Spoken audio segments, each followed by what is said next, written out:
గుండా మీ వెనక ఆంజనేయులు తెప్పిస్తున్నాడు. టీడీపీ గుండాగా ప్రోత్సహిస్తున్నాడు. గంజాయి తాగి వాడి మీద 3 కేసులు ఉన్నాయి. పోయిన అదే రోజు ఇంకొక అబ్బాయిని గొంతు కోసాడు. ఈసారి నా కొడుకుని టార్గెట్ చేశాడు. కేవలం పార్టీ వల్లే, నాకేం కక్షలు లేవు. వాడి ముఖం మేము చూసే ఎరగమయ్యా. ఆయన పని ఏందో ఆయన ఏందో తీరిపోతాడు వస్తాడు.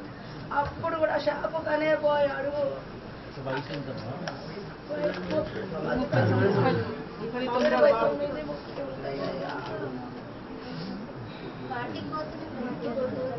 హైదరాబాద్ లో ఉద్యోగం కూడా వదులుకొని వచ్చేసారు. కోసం అని వచ్చాడు.